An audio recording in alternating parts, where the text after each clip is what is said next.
Hey everybody, it's Brian and we're back today talking again about the swag.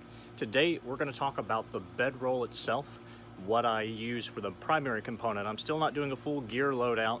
One of the issues that I have going on right now is because of the current conditions and crisis. I don't actually have all the food things that I normally would carry in my bag. So I might end up just showing the containers that I would carry those in. I do have those measured out. I do have the calorie content, so I could give you the full weight of the loadout, but I won't actually be able to give you a direct visual representation of that. But I did want to talk to you today about this roll itself. You might have noticed that I am now putting this over my right shoulder.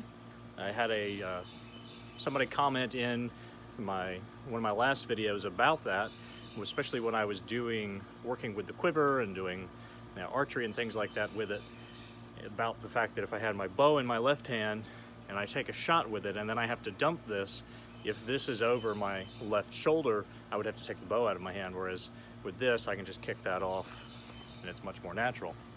Also, and this is again another person that was commenting on the video that was making a swag setup of her own, the cloak that I wear with my Middle Earth like Ranger cosplay is more of a boxed-in man style cloak, and it pins to the right side. So the right side is open and then it covers the left side. So if I'm wearing that, I would want this over my right shoulder. It actually functions really, really well with the cloak. So fantastic point that was brought up there.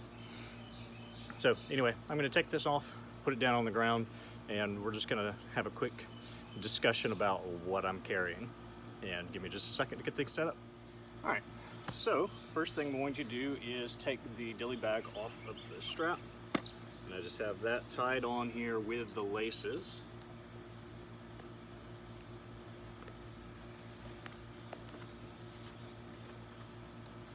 That comes right off. We'll set that off to the side. I'm not going to be using that. Then I need to take the ropes off. Now, because this is natural cordage, I don't have any knots actually securing this. I just have the rope twisted around.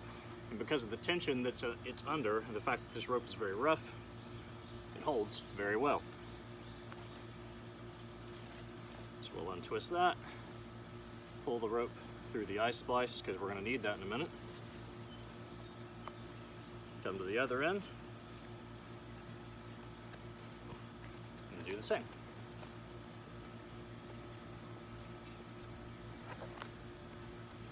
Now, this end of the shoulder strap does not have a loop sewn in it, so it just slips right off. We'll take that off. We'll put it back there with the dilly bag because we're not going to need it. We are going to need these ropes in a second. I'm going to go ahead and pull them out and set them over there. So what I have left is this is an old U.S. Army issue shelter half and an old U.S. Army issue wool blanket.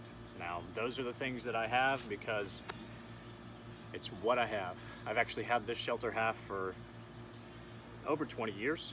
It's the exact same system that I used when I first initially joined the military in basic training. We did use these old shelter halves, so it's something that I'm familiar with.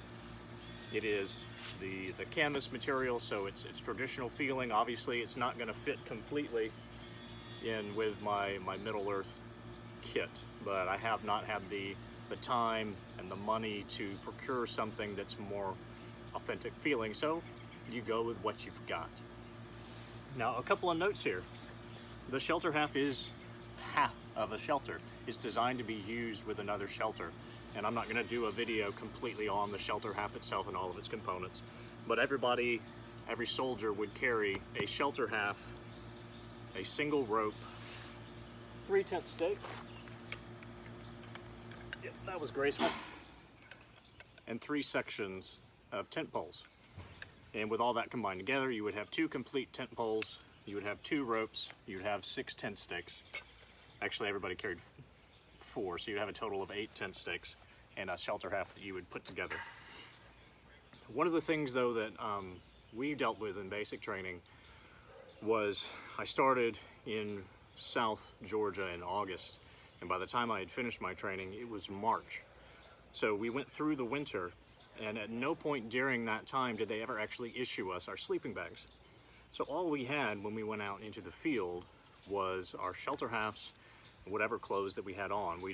They never issued us any actual winter equipment at all. So you had to kind of make do with what you had. And occasionally, instead of making us set up the shelter halves, they would let us set up poncho shelters. You can actually take a US military poncho, snap two sides together, and make a fairly decent tent. So what we learned to do was to use our shelter halves like sleeping bags. They're more breathable than the poncho. You can actually double over yourself and layer it together, and it works reasonably well, especially if you've got the foam ground pad to protect you from the ground and that conductive heat loss there. So once I got out, there's been several times where I used this, but I actually upgraded it by using it with a wool blanket. So right now I have the wool blanket folded up inside of this. Let's roll it out.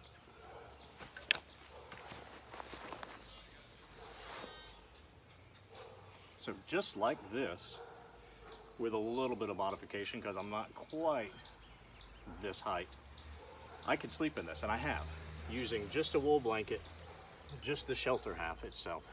I've used it like a bedroll. You can open up the folds, throw the flap out, crawl into the wool blanket down at this end. It's also doubled over. So with good ground cover to insulate you, you would then have a layer of wool and canvas underneath you, 2 layers of wool and 2 layers of canvas over the top of you. I've slept in temperatures that were cold enough to where when I woke up in the morning, the outside of my bedroll was covered in frost, and I still slept comfortably. Now obviously, the first layer of your shelter is the clothes that you're wearing. So I was wearing a wool sweater, dry, thick wool socks, insulated long underwear underneath my regular pants and shirt. And I did have an insulated cap on. So during the winter, this does have those components in it, because it's very, very key that you have dry clothes on your body before you go to sleep in the winter. Because if you're damp, you're gonna freeze, and it's miserable. One of the reasons I haven't shot a lot of videos lately, and you'll notice there's sound, it's summer and I shoot on the weekends now that I'm working more back in the office, and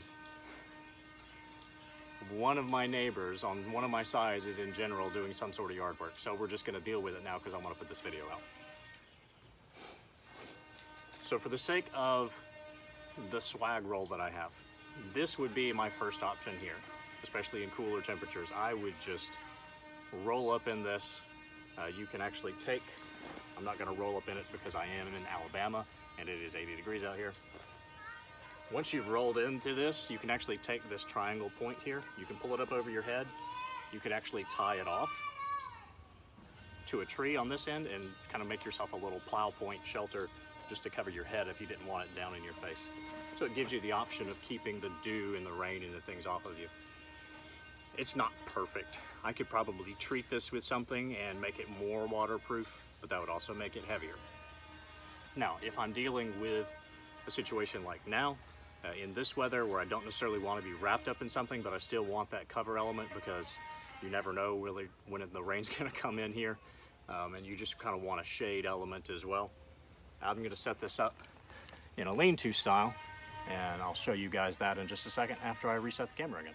All right, so I'm going to cheat a little bit today. I am not out in the woods where I normally would be cutting my own tent poles, and I'd be cutting my own tent pegs as well. So I'm going to use some pre-made tent pegs, and I'm going to use some pre-made things for poles just for ease of use. So we're going to roll this out. We're going to go ahead and take the blanket, roll it up. We're going to tuck it over here with the dilly bag because we're not going to be needing it. Now you'll notice we've got, along the bottom edge, we've got 3 loops. We've got a loop in each of the triangle ends, and up here at the top, you got the loops that are sewn in. So we're going to flip this around. I'm going to actually have the opening face that way.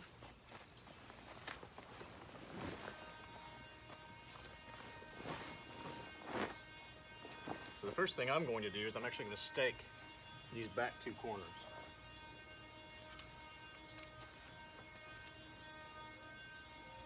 use these ropes, which are pretty old, or in the case of this, since I've got a small tent stake, I'm just going to stick it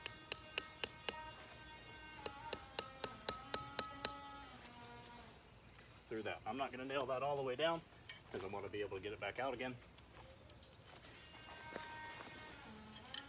Over here, stretch your other corner tight. Here I am using the cord because this one's in better shape. This thing has seen quite a bit of use. Now, with the right size poles, you can actually do this without the ropes. Because if you put the poles here, you can actually use these side pieces to hold the tension on it. But most of the time I want to set it up with ropes because I want the option of laying the sides up to give me some more ventilation for airflow. Because again, I'm in the south and it is hot. So let's retrieve our poles that we managed to hide underneath here. Just assemble that right quick. Now this does have a hole in it for that to slide through.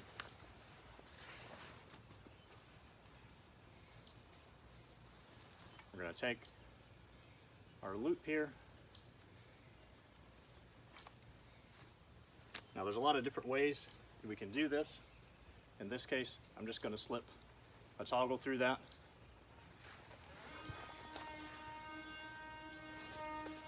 And then I'm going to run this rope out off camera for a second and stake it.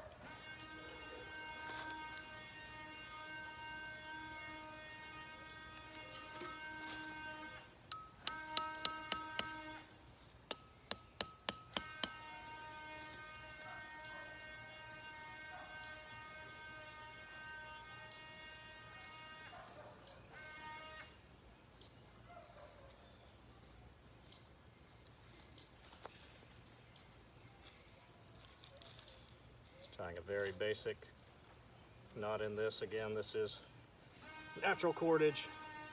It holds a knot very well and it does not slip. So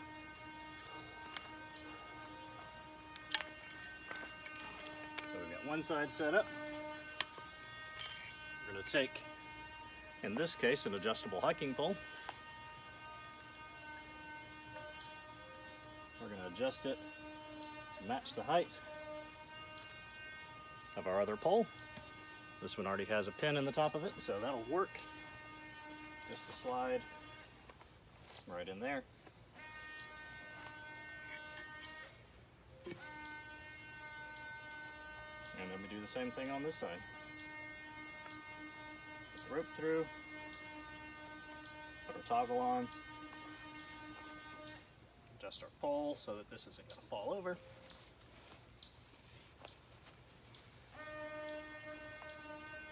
Pull it out. And stake it down.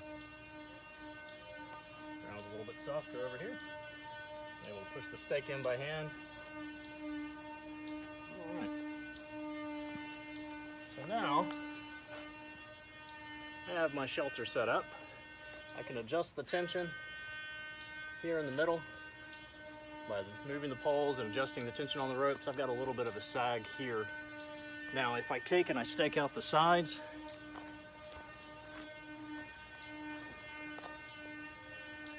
that's also going to put some more tension on it. But let's see if we can just improvise a quick stake here.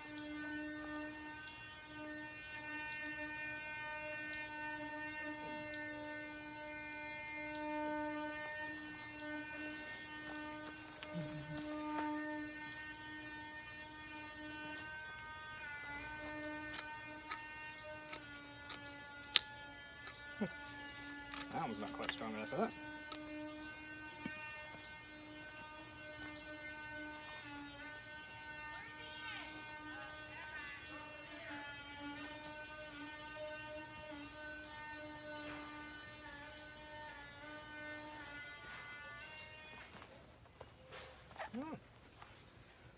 And there you go.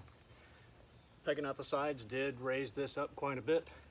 Obviously I could toy with it, move the poles around, but now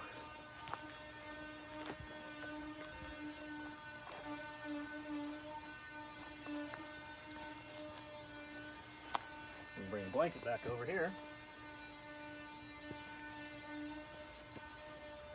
Lay it out inside the shelter.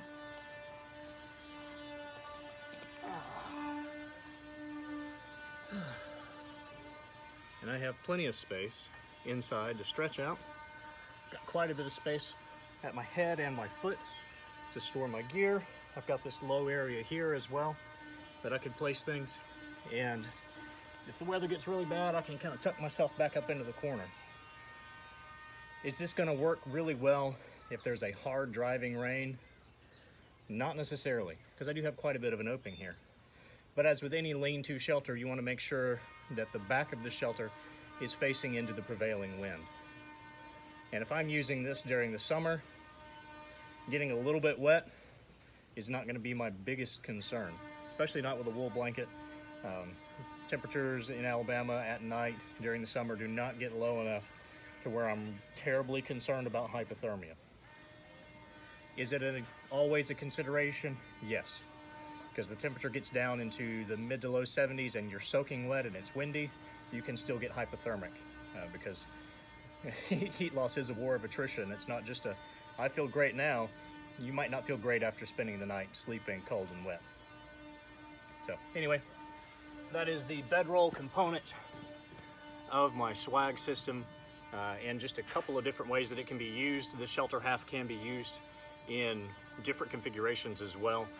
If you do want to set it up with a little bit more overhead coverage, you can actually extend those points out and make a very narrow A-frame tent. It's not the best. I've tried that before, but it does work. So anyway, thank you guys for watching this, and I hope you join me again next time as we continue to explore the setup on the swag.